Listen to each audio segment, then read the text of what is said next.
देखिए, बड़ा खट्टा मीठा एक्सपीरियंस रहा।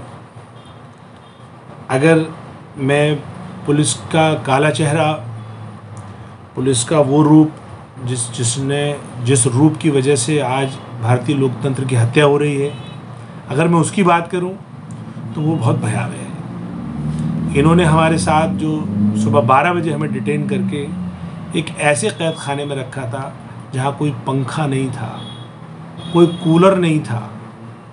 9 जून टेम्परेचर का अंदाज़ा आप लगा सकते हैं कि 45 प्लस टेम्परेचर था और चारों तरफ एसी आउटडोर की गर्मी थी। उसके बीच हमें इन्होंने कैद रखा था। फिर उसके बाद हमसे झूठ बोलते रहे कि हम आपको अब छोड़ देंगे, तब छोड़ देंगे, जबकि उन्होंने हमें डिटेंशन का हमसे नोटिस वो भी साइन करा लिया था, जो एक मुचलका होता है। लेकिन हमें शाम तक, जब मेरी तबीयत भी ख़राब हुई, ऐसी तस्वीरें आई थी कि आपकी तबीयत खराब। जी हाँ, मेरी तबीयत भी ख़राब हो गई रात को जाके, तब भी इन्होंने जो है वो कोई हमारे साथ कोई हमदर्दी नहीं बरती। लगातार इन लोगों की मीटिंग चलती रही और ये इन्होंने कहा बस हम अभी छोड़ने वाले हैं, थोड़ी देर छोड़ने वाले हैं। 2 मरतबा ACP से मिला। आखिर में DCP के पास कहीं ऊपर से कोई प्रेशर आया उनके आका का, और उन्होंने कहा कि नहीं, इनको FIR कर दीजिए। और FIR भी झूठी दर्ज।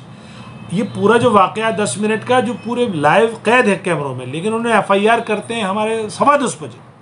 और वो भी क्या FIR कि हमने थाने में घुस के पुलिस के साथ हाथापाई की और पुलिस को चोट आई, जबकि दूर दूर तक कहीं कोई ऐसा वाक़या नहीं हुआ। अच्छा हुआ भी तो सुबह 12 बजे का वाक़या आप 10:15 बजे 10:30 बजे के रिपोर्ट कर। फिर आपको कैसे मेडिकल के लिए ले गए? अब वहाँ से बोले साहब हम आपको मेडिकल के लिए ले चलते हैं। मेडिकल पे लेके गए तो वहाँ पे सब वही सिस्टम, जाके देखा लोगों ने, बस मेडिकल कराया। उसके बाद हमें हवालात में ले गए।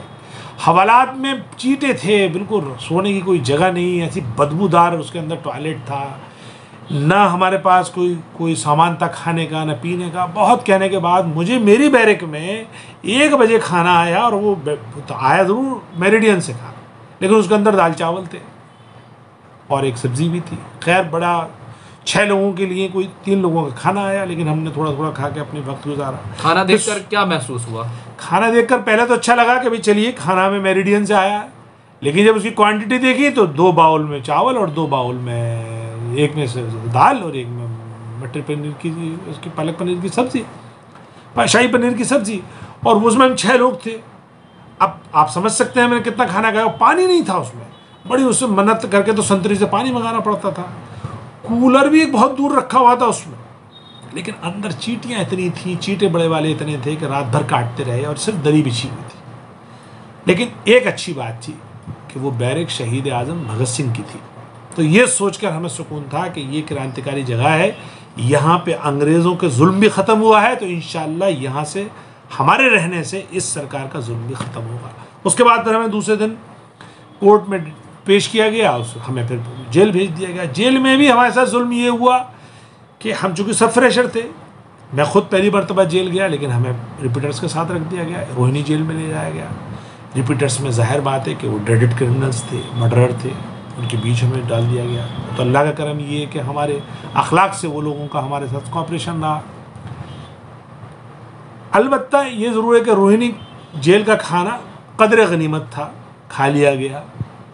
उसके बाद वही जो जेल की जो सख्तियाँ थी, वो तमाम सख्तियाँ झेली। कभी ज़िंदगी में हमें ऐसा सोचा भी नहीं था। कोई बड़ी सख्ती जो याद होगी, लग रहा होगा? सबसे बड़ी सख्ती तो ये थी कि इतनी गर्मी थी, ऊपर के फ्लोर में था, हमें ऊपर से छत तप रही थी, साइड से गर्मी थी, और सिर्फ 25 लोगों के लिए सिर्फ 4 पंखे थे।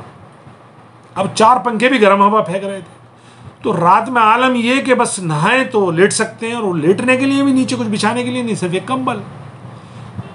बस बार बार पानी नहीं नहाने के लिए, तो वो थोड़ा सा पानी आ जाए और पानी डाल लें और फिर वहाँ पर ले आके लेट जाएं। तो इतनी सख्तियों में वक्त गुजरा, लेकिन हमारा जो कॉज था वो इतना पायस था कि सरकार दो आलम सल्लल्लाहु अलैहि वसल्लम की ज़ात गिरामी के ताल्लुक़ से ही हमारा कॉज था। हम उसके ख़िलाफ़ गए थे, तो इसलिए अंदर से इत्मीनान था कि ये तो कुछ भी सख्तियाँ नहीं हैं जो सहाबा किराम ने सख्तियाँ झेली हैं, ये तो कुछ भी सख्तियाँ नहीं जो हमारे बुज़ुर्गों ने झेली हैं, इसलिए इत्मीनान आ गया। फैमिली वालों के बारे में क्या सोच आ रही थी? पॉलिटिकल क्या सोच आ रही थी? नहीं, असल में पहले तो ये था कि जिस तरह से पुलिस ने केस बनाया था, रस्सी का सांप बनाया था, बिल्कुल झूठ बका था, लिखा था। हमें ये भी था कि भाई कहीं ऐसा ना हो कि ये कुछ और बड़ी धाराएं हम पे और लगा दें। और हो सकता है लंबे दौर के लिए ये जेल में भेज दें। तो हम मेंटली तौर पे तैयार हो गए थे कि कितनी भी लंबे देर के लिए भेजें, चूँकि उस जेल में बहुत सारे हमारे ओखला के ही लोग ऐसे थे जिन पे झूठा केस लगाया गया और यूएपीए और उस तरह की जो संगीन धाराओं में वो बंद थे और सालों से और महीनों से बंद हैं। तो उनके साथ बैठ के हमने वहाँ नमाज़ पढ़ी, तो उनके साथ रह के थोड़ा सुकून आया कि हम तो कुछ भी नहीं है जो जितनी तकलीफ़ें ये झेल रहे हैं। तो अंदर तो हमें इत्मीनान था, बाहर ये ज़रूर था कि भाई आखिर हमारी जो फैमिली है उसका क्या होगा, वो कैसे सोच रहे होंगे, तो उनका ज़रूर हमें ख्याल आ रहा था। लेकिन जब हम देखते थे अपने मकसद को तो वो ख्याल फिर छोटा हो जाता था, और मकसद चूँकि बड़ा था इसलिए इत्मीनान था। फिर जब हम कोर्ट में पेश हुए तो हमारे तमाम जो साथी हैं उनसे मुलाकातें हुई, उनसे मुलाकात होकर और हौसला आया, और हमारे जो साथी थे वो एक दूसरे को हौसला दे रहे थे। और अल्हम्दुलिल्लाह जब हम कल हमारी बेल हुई है तो जो लोगों के जो मोहब्बत और ख़ुशी मैंने देखी, जो लोग हमें लेने आए थे उनके चेहरे पे तो थी खुशी, लेकिन उससे डबल खुशी उन लोगों के चेहरे पे थी जो ये कुर्बानी पेश करके आए थे। यानी वो जो हमारे 30 साथी थे जब बाहर आए तो तमाम थकान और परेशानियों का और तकलीफ़ों के बावजूद भी उनके चेहरे पे जो हौसला था उससे मुझे हौसला मिला।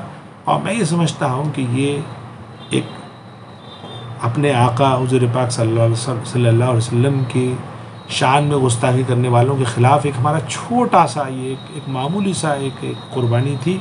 अल्लाह ताला से कबूल फरमा ले तो हो सकता है ये हमारी बख्शिश का बाइस बन जाए।